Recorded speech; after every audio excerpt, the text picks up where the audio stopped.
ఆషాఢమాస బోనాలపై దేవాదాయ శాఖ మంత్రి కొండా సురేఖ రివ్యూ జరిపారు.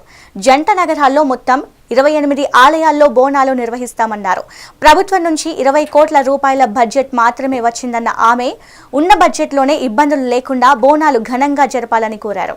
జూన్ 26వ తేదీన తొలి బోనం గోల్కొండలో ప్రారంభం అవుతుందన్న సురేఖ తర్వాత బల్కంపేట, ఉజ్జయిన్, మహంకాళి, లాల్ దర్వాజా ఆలయాల్లో బోనాలు ఉంటాయని తెలిపారు. స్పేస్ పెట్టుకొని మరి గతంలో జరిగినట్టు జరగకుండా చూసుకోవాల్సిన అవసరం కూడా ఉంది.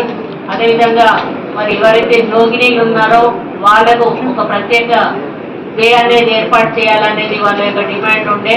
మనం లాస్ట్ టైం చేసినా కూడా ఏదో ఒకరితోటి కొంత డిస్టర్బెన్స్ జరిగింది. అది కూడా జరగకుండా ఈసారి సాఫీగా ఈ యొక్క బోనాలు ముందుకు తీసుకుపోవాల్సిన బాధ్యత మన అందరి మీద కూడా ఉంది.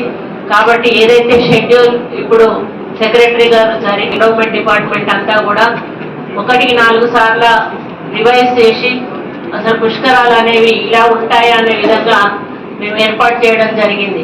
దాదాపు 40 లక్షల మంది భక్తులు అక్కడికి రావడం జరిగింది. గ్రామంలో రావడం జరిగింది. బయట నుంచి వచ్చిన స్టేట్ నుంచి వచ్చిన వాళ్ళు కూడా చాలా మంది వాళ్ళు ఒక పాజిటివ్ వేలో మాట్లాడుతూ అని ఎక్కడైతే సరస్వతి పుష్కరాలు స్టార్ట్ అవుతాయో అక్కడ కూడా ఇంత బాగా సెలబ్రేట్ చేయలేదు, ఇక్కడ వీళ్ళు